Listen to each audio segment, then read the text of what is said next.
Hello and welcome to the Golden America channel. When I was a kid, in the touch-tone era in the Midwest, I often dialed, for no real reason, the time lady, an actress named Jane Barbe, it turns out, who would announce with prim authority, at the tone, the correct time to the second. I was, in those days, a bit obsessed with time. I would stare, transfixed, at the Foucault pendulum at Chicago's Museum of Science and Industry as it swept slow traces through its day, or gawp at the patinaed green clock, topped by a scythe and hourglass-carrying temporal patriarch and marked with a single word, time, that adorned the jeweler's building on East Wacker Drive. But nothing felt so immediate, so curiously satisfying, as having the exact time delivered through the intimacy of the phone's earpiece. Yet it left me with a gnawing inquiry. How does she know what time it is? I imagined that time emanated, like the emergency alert system, from some secure government facility, possibly underground. I wasn't entirely wrong. This summer, after 5 decades of wondering what drove clock time, I found myself at the nation's Temple of Timekeeping, the Joint Institute for Laboratory Astrophysics in Boulder, Colorado. JILA, it rhymes with Willa, is a research institute operated by the University of Colorado and the National Institute of Standards and Technology, NIST, a large and relatively little-known federal agency that plays a significant, if quiet, role in our everyday lives. The night before my visit, I'd opened time.gov, the very official-looking page, headlined Official U.S. Time, run by NIST and the U.S. Naval Observatory. The site features a map of the United States, divided into time zones, as well as a variety of subsidiary clock displays, Chamorro Standard Time, Aleutian Standard Time, that ticked, at the second level, in seeming synchrony.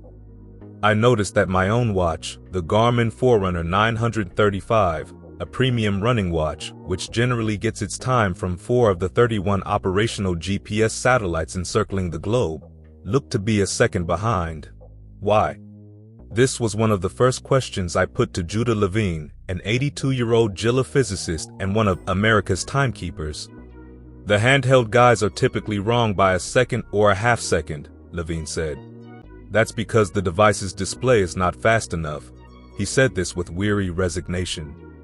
White-haired, with gold-rimmed glasses, wearing a blue flannel shirt, gray work pants, and sturdy black shoes, Levine reminded me of one of those somewhat cantankerous master craftsmen you still find in certain old quarters of Brooklyn. The shelves of his office were lined with physics textbooks, and an Oregon scientific clock, which gets a radio signal from NIST, displayed the time in blocky liquid crystal numbers. In fairness to my watch, Levine explained that time.gov, which had informed me that the laptop I was using had strayed, plus 0.012 was itself off by a noticeable amount. It takes a while for the signal to transfer across the network, which we don't control, he explained. The actual correct time was on display in a laboratory adjacent to Levine's office. It appeared as a string of red digits on a device that looked like a high-end stereo amplifier.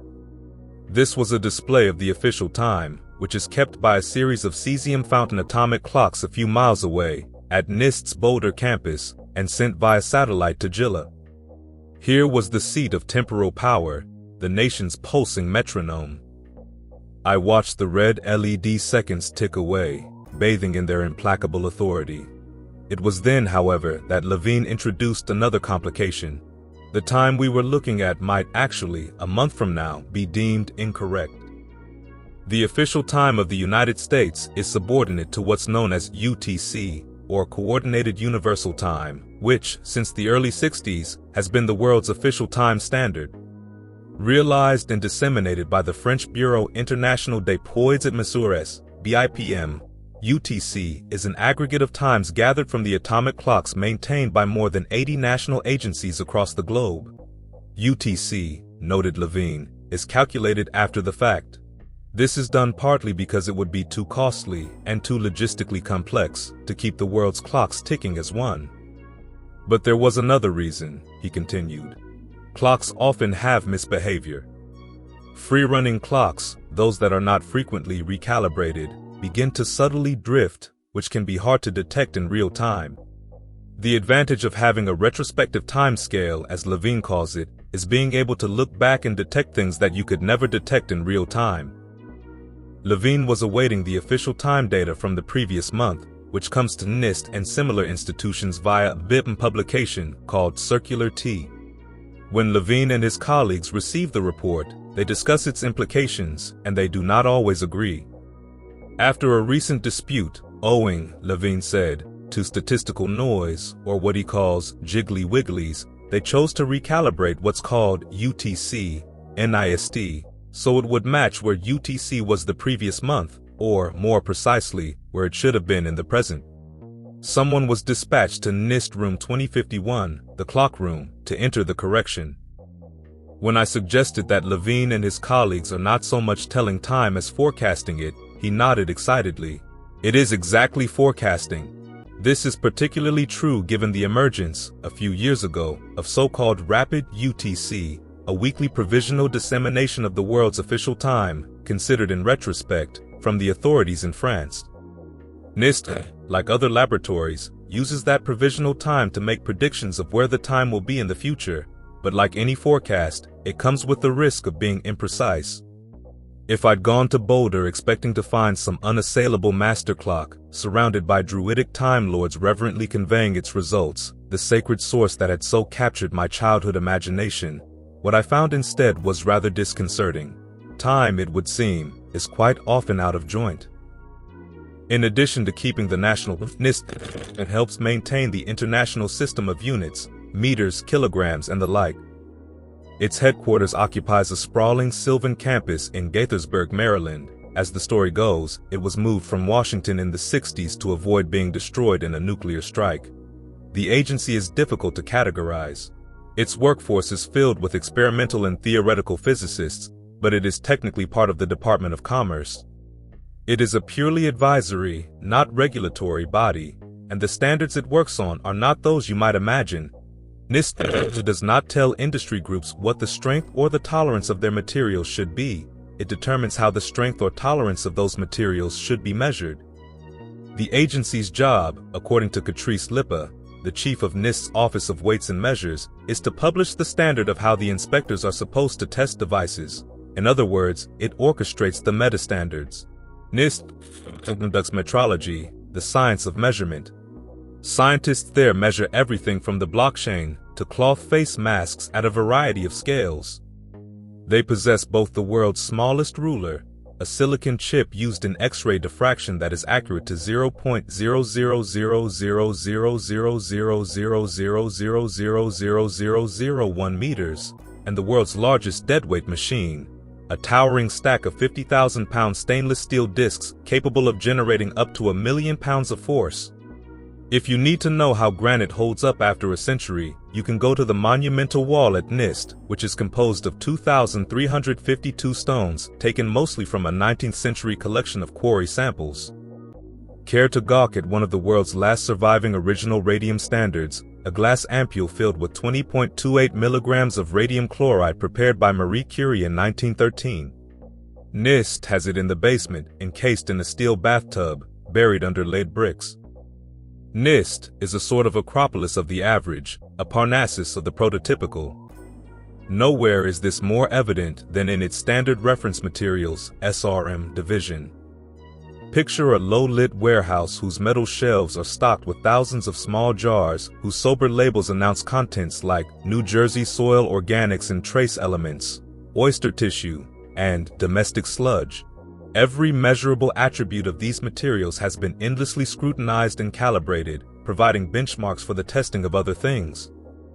Stephen Choquette, the director of the Office of Reference Materials, calls them truth in a bottle, a sample of which can fetch up to $400,000. Lately, Choquette says, the division has been focusing on biopharmaceuticals and working on NIST's first SRM for a living material, a Chinese hamster ovary cell line. It is also busily developing human whole stool, it's powdered. For all these painstakingly curated artifacts, some of the most involved work in this goes into standardizing and calibrating things that are no longer things, the units of measurement themselves. The International System of Units, ultimately overseen by BIP, consists of 7 base units. These are the meter, the kilogram, the ampere, the candela, the mole, the Kelvin, and the second. Until relatively recently, one of the most familiar of these units, the kilogram, was calibrated with reference to a physical object. For more than a century, the kilogram was realized by the international prototype of the kilogram IPK, a platinum iridium cylinder nearly 4 centimeters tall, housed in a vault in France. For years, researchers would carry kilogram prototypes overseas to compare them with the IPK. But transporting the kilogram to and fro risked wear and tear that could compromise its mass. In 2019, the kilogram became defined in terms of Planck's constant, a hard value derived from quantum mechanics, making it the last of the base units to surrender its physical artifact. "We've dematerialized all of our units," said Leon Zhao, a NIST researcher. "Now all of our measurements are derived from universal constants." During the dematerialization process, standards were democratized. There was no 1 kilogram in a vault in Paris, but the measurement devices themselves lost their intuitive connection to the things they were measuring. Kevin Chesnutwood, a mechanical engineer with NIST's Mass and Force Group who oversees the deadweight machine, told me that he used to tell schoolchildren on field trips, "Hey, we have this kilogram, and we take it to Paris every few years and compare it against the master." The dematerialized system is much more difficult for the students to grasp, so he tries not to focus on it. "I mean, hell, we can't even understand half of it," he joked. Of all the units that NIST metrologists work on, only one has never had a physical artifact, the second. Listening to NIST scientists, one gets the sense that the second has also stood apart in other ways. Theoretically, the physicists could argue there is only one fundamental unit, Zhao told me, with a hint of tentativeness in his voice, and I think that's time, or frequency. Frequency, whose base unit is the hertz, could be understood to support all the other standards. It's very fundamental, Doreen El-Haddad, a researcher in NIST's Quantum Measurement Division, said. If you want to measure everything precisely, you have to measure in terms of frequency. The exact measurement of mass is aided by frequency but not vice versa. And there was one final thing, El-Haddad told me. It's the unit you can measure most precisely. There are clocks functioning at an uncertainty level that metrologists working with other units could only dream of. In this world of metrology, which has left behind the dusty archives of physical things in favor of fundamental properties of the universe, it seems a kind of cosmic joke that this intangible, evanescent unit is the one that is understood most accurately. Even so, there is something amiss in the world of the second, the world of time. In a world of staggering exactitude, there are new timepieces on the horizon, capable of even more accuracy, clocks that are moving beyond mere measurement and opening new inquiries into time, into the universe itself. These machines have helped to drive a creeping suspicion that the second, that fundamental base unit upon which our temporal kingdom is built, despite all the synchronous activity of the world, despite the advent of clocks whose fidelity could theoretically outlast human civilization itself, is not being realized as exactly as it could be. Having come in search of the origin of time, I was learning that the very thing that drives it, the standard second, is flawed. What makes a second a second? To the mind, a second is fleeting. By the time we pay attention to it, it's already gone. We know it tautologically. A second is a second because our clocks tell us it is, or perhaps like children, we count 1,000 at a speed we inexactly deem to be second-like. If pressed, we intuit that it derives from some astronomical interval, which indeed it used to. For much of the 20th century, the second was based on a 19th century standard derived from astronomical calculations, 186,400 of a mean solar day. This may sound reassuringly simple and authoritative, but it's built on artifice. Because of Earth's tilt and elliptical orbit, the movement of the sun through the sky produces days of varying lengths. The mean solar day, to smooth out inconsistencies, is derived from the movement of an idealized hypothetical sun. But this model is not optimal on account of the daily fluctuations in Earth's rotation. In 1960, a new standard, the ephemeris second, was created, derived from Earth's annual orbit in the tropical year 1900. A tropical year is the length of time it takes Earth to orbit around the Sun. Confusingly, like many things in the world of time, it is slightly longer than a calendar year. And if the year 1900 seems an odd choice for a standard made in 1960, it turns out that it's the first year charted in the influential 1898 book Tables of the Motion of the Earth on its Axis and Around the Sun, written by the Canadian-American astronomer Simon Newcomb. The ephemeris second was less prone to variation, but it had one huge limitation: it could not be seen in action. From the standpoint of practical metrology, it was a disaster, said Levine. Okay, the second is defined based on the length of the year 1900. What am I supposed to do with that? In 1967, at the 13th Conférence Générale des Poids et Mesures, it was declared inadequate for the present needs of metrology. By then, the world had taken significant strides toward atomic time. The idea of marking frequency via the vibration of hydrogen or sodium particles, which promised to trade the vagaries of the heavens for the unchanging frequencies of atoms, had been theorized since the 19th century. By 1949, the first atomic clock was up and running. A decade later, a cesium clock was supporting the U.S. frequency standard. In 1967, when the Conference finally killed the ephemeris second, it redefined the second as the duration of 9,192,631,770 periods of the radiation corresponding to the transition between the two hyperfine levels of the ground state of the cesium-133 atom. This is the inscrutable, hyperaccurate, modern second that governs our lives today. It represents the culmination of more than a century's effort to standardize and synchronize time frequency, even to fashion it as a commodity. As the historian Peter Galison notes in Einstein's Clocks, Poincaré's Maps, it was not until the 19th century that minute hands became a common feature of clocks. Time was fluid, subject to local idiosyncrasies. Passengers at French railway stations were served by a panoply of differing temporal displays: local time, Paris time, train time. But by the late 19th century, accuracy was prized. Parisian owners of pneumatic clocks, calibrated by puffs of compressed air sent through pipes, fretted about the 15 seconds it took the air to reach the clocks. Synchronized time intervened in people's lives the way electric power, sewage, or gas did, writes Galison, as a circulating fluid of modern urban life. The clock became the key machine of the modern industrial age, as Lewis Mumford wrote, enabling the vast expansion of the capitalist mode of production. The uneven, irregular experience of time, what Henri Bergson called durée, gave way to an experience of time as a regimented, independent world of mathematically measurable sequences. There are clocks at NIST's Boulder laboratory that are projected neither to lose nor to gain a second in 300 million years. But who needs this kind of staggering precision, this infinitesimal punctuality? Forget the millisecond.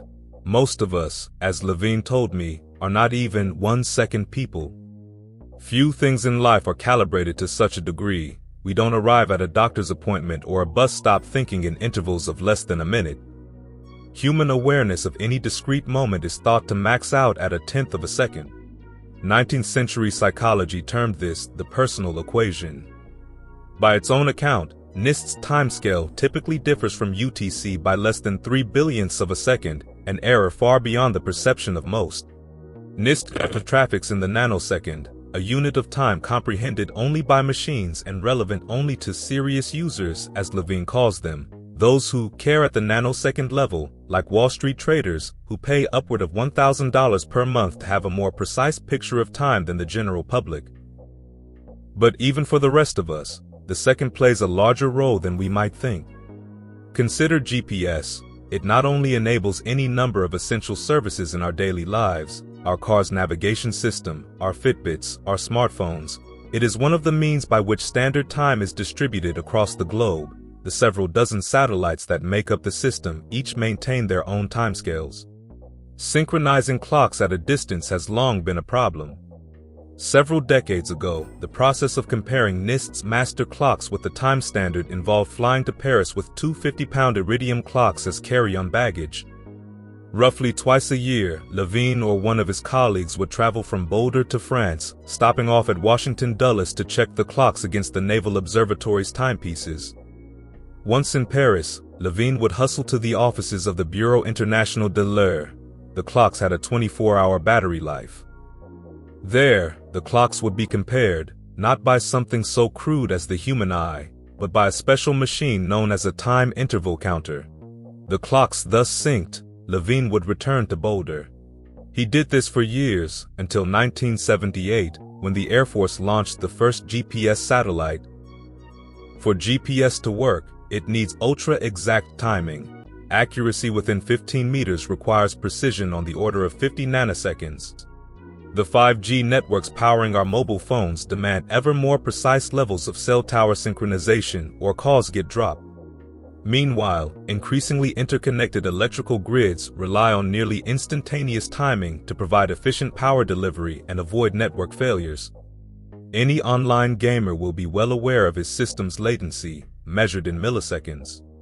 And, as Mumford could have predicted, nowhere has time become so fetishized as in the financial sector, with the emergence over the past decade of algorithmic high-frequency trading. Donald McKenzie, the author of Trading at the Speed of Light, estimated in 2019 that a trading program could receive market data and trigger an order in 84 nanoseconds, or 84 billionths of a second. This is a far cry from the 90s, when many of the clocks at brokerage houses timestamped transactions at a 1-minute level of granularity. No, we are not 1-second people. We live in a world that moves much faster than that. The beating heart of the nation's time is the NIST F1, one of the cesium fountain clocks that help maintain the standard tick. It has a steampunk vibe, all copper and aluminum and wires and tubes. A joking sign nearby it reads "No playing in or around the fountain." As Elizabeth Donnelly, the chief of NIST's Time and Frequency Division, described it, a ball of cesium atoms introduced into a vacuum and cooled with lasers are tossed up and fall back down through a tubular chamber, as in a fountain, while being interrogated at the midpoint of their journey by a series of microwaves. Then you detect the atoms at the end to see if they've changed state, Donnelly said, which is done by probing them with a laser to see whether they emit light. The interrogating microwave is adjusted to resonate with the atoms. When that resonance is reached, NIST counts, using another instrument, a staggering 9,192,631,770 periods of the microwave field.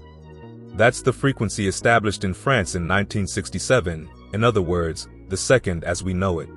NIST F1 does not run all the time. Donnelly said it acts more as a tuning fork that calibrates the masers, or microwave lasers, helping to keep them in sync. Masers are a part of the timescale to determine the national standard. There is, in fact, no single clock that keeps official time in the United States. NIST has an ensemble of some 20 atomic clocks, mostly masers and some cesium clocks, spread across its campus to ensure redundancy in the event of an outage. These all feed into a small room filled with flashing machines. Jeff Sherman, a researcher in NIST's Time Realization and Distribution Group, explained that all the signals coming in, none of which, he said, have the absolute correct frequency, are used to calculate a sort of moving average, with the more predictable clocks given a higher weighting. He pointed to a bank of flashing lights. These devices are really simple, he said. They just count 5 million oscillations, flash a light, count 5 million oscillations. He pointed to one particular blinking light, which, he noted, indicates the beginning of the second in the United States. While F1 does not look anything like a traditional clock or run constantly, it is not, in broad terms, that dissimilar from any other timepiece. We mark off time by counting periodic events, Donnelly said. Whether it's the Earth orbiting the Sun to make a year, or the Earth spinning to make a day, or a pendulum swinging. This one just happens to count the 9 billion odd times an alkali metal is excited and calls that a second. In the 20s, Sherman told me, researchers looking for a better resonator for radio frequencies hit upon quartz crystals, which vibrate at a generally reliable frequency. It was off to the races, he said. Quartz-powered clocks appeared soon after. The idea was to trust objects whose internal rhythms were more stable than those of Earth's movement, and the most stable objects are atoms. What makes them so appealing from a timekeeping perspective, Sherman explained, is that the hydrogen in Boulder is the same as the hydrogen in Paris, and it's the same as the hydrogen we might get 20 years from now. They don't need batteries, they don't wear out. They don't change when you look at them, in their structure anyway. Sherman compared atoms to bells. All bells will sound a note when struck, but that note will vary depending on the shape of the bell. When atoms are struck, they produce charged energy. The wavelengths of that energy will vary depending on the shape of the atom. The frequency at which an atom like cesium oscillates is, he said, kind of arbitrary and doesn't have anything to do with the second or the hour or the minute. We've just decided we're going to count time by counting those oscillations. When time was based on astronomy, Levine has written, frequency was a derived quantity that was implicitly defined by astronomical observations. That began to change as new technologies arrived, like radio waves, that depended more upon frequency, how many events happen in a given time period, than time itself, a way of marking when events happen. For instance, when you listen to KROQ-FM in Los Angeles, at 106.7 on the radio dial, the radio sine waves powering that music are being pumped out at 106,700,000 cycles per second. Your radio tuner, set to that station, will resonate at the same frequency. With the rise of frequency, as well as quantum mechanics, time began to be constructed from the ground up, using the infinitesimal frequencies of atoms, rather than from above, using the movement of celestial objects. All this makes F1 staggeringly accurate. It will gain or shed only 1 second every 100 million years.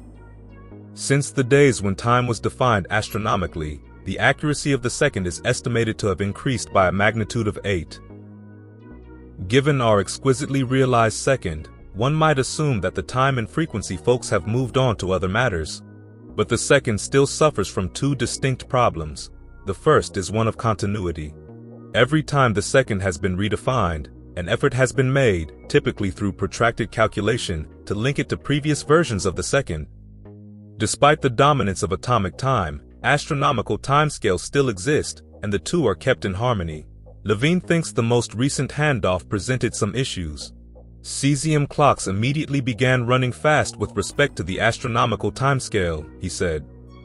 As a result, the international time community has had to insert periodic leap seconds into the scale. Atomic time essentially stops for a full second to allow astronomical time to catch up. Adding to the confusion, some clocks beat 23:59 and 59 seconds twice, while others pause at 2400 hours. Not everyone does it this way. Places like Google, for example, they smear it out, Donnelly told me. In other words, rather than stop time, they will subtly adjust the frequency of atomic clocks to catch up. The second, more substantial issue is that even though the current cesium fountain clocks at NIST have seen their accuracy increase by a factor of 10 since their inception, there is a new generation of optical clocks that are, according to Donnelly, about 100 times more accurate still. Optical clocks work much like atomic clocks, except the interrogating waves are comprised of an optical frequency, i.e., light, that is some 100,000 times higher than that of microwaves. The more ticks, the more information, the more precision. There is a heady competitive rustle in the world of optical clocks, with each research group touting their preferred element, ytterbium, strontium, mercury, as the one true frequency. Each has its own virtues and weaknesses. Some are more costly, some are easier to operate. Strontium clocks are stable, which is good for precision measurements. Aluminum ion has one of the lowest systematic uncertainties, but takes a long time to measure. It's a really odd situation that we have so many clocks that are performing better than the standard can, said David Hume, a NIST physicist who is working on an aluminum ion clock. That's not the normal thing when working on new measurement standards. And so, in the labs and conferences and Zoom calls of the metrology world, a conversation has begun once more about how to redefine the standard. Levine broke down the options. Number 1. Everybody's got their favorite clock, and we declare one to be the winner, all the others to be secondary representations, equal at the 99% level, he said. Number 2. I take an average of all the winners, and that's the winner. Number 3. I don't define a standard of frequency anymore. In other words, define frequency indirectly through some other constant, such as the mass of the electron, except he says, we can't measure any of these things accurately enough. My personal vote, he said, is for the first choice. It isn't likely that we'll see a new standard second before the end of the decade. International consensus has yet to be forged, the optical clocks are still prototypes, and it is impossible to compare clocks in separate locations without degrading their performance. And for the needs of present industry and society, the current second is fine. But who knows what technologies will come along and what levels of precision they'll require. Yet the more precisely time is measured, the less it starts to feel like time at all. Cutting-edge timekeepers, as Sherman told me, are not really counting seconds, at least not in the sense we would recognize. Rather, physicists studying higher-order problems are comparing rates of different bells. They want to study the structure of an atom, and they need to compare the ringing to our ringing, which is kept to some kind of a standard. He suggested that subtle variations in these ticks might open doors onto new physics, perhaps helping us to better understand phenomena such as dark matter, that mysterious body that makes up some 85% of the total mass of the universe. A clock accurate to a second over the age of the cosmos, Patrick Gill, a physicist at the UK's National Physical Laboratory, is quoted as saying in New Scientist, would allow tests of whether physical laws and constants have varied over the universe's history. For now, such clocks can at least confirm the old physics. If you were to lift this clock up a centimeter of elevation, Hume told me, you would be able to discern a difference in the ticking rate. The reason is Einstein's theory of relativity. Time differs depending on where you are experiencing it. When standing upright, your head exists at a slightly different timescale than your feet, but with this accuracy comes a sobering reality. There are not just two times, notes the physicist Carlo Rovelli in The Order of Time. Times are legion, a different one for every point in space. What we think of the present, he writes, does not extend throughout the universe. Rather, it is like a bubble around us. The well-defined now, as he calls it, is an illusion. Relativity raises the question of whether we can ever, ultimately and incontrovertibly, know what time it is, or whether it even makes sense to ask. On more than one occasion, in my conversations with physicists, we would get to some nettlesome issue about time, and they would pause and say something along the lines of, well, now here it gets philosophical. But they would inevitably retreat to the safe harbor of metrology. What we think about time, as the NIST book From Sundials to Atomic Clocks puts it, is less important to defining it than how we measure it. I had come looking for certainty, but I kept finding its opposite. In metrology, Zhao told me, the name of the game is, at the end of the day, what's your uncertainty? Accuracy, in measuring the kilogram or the second, is perhaps less about knowing you are right than about having an achingly exact understanding of how often you are likely to be wrong. Toward the end of my visit, in the small room where hydrogen masers pump out the precise aggregate time we now live by, Sherman explained the various issues a clock can face: temperature, magnetic fields, humidity. These were technological issues with technological fixes. But, as with seemingly every aspect of the measure of time, there was a caveat. Deriving time from atoms, Sherman said, is limited by the fact that when you measure an atom, you get one bit of information, whether it is in its ground state or not. If you have a finite number of atoms, he said, you can only have a finite amount of knowledge about frequency. Even if we could somehow marshal all the atoms in the universe to build two clocks, they will immediately wander off by a very small amount. All clocks drift. So what do you do about that? Sherman asked, not waiting for my answer. In the end, measuring time by counting periodic processes will always have fundamental limitations. This statistical aspect of quantum mechanics tosses one more thing in the rubbish bin, which is a conceptually perfect clock, he said. It can't exist. If you've reached this point, thanks for watching. Hit the like button, subscribe, and stay tuned for more in our next video.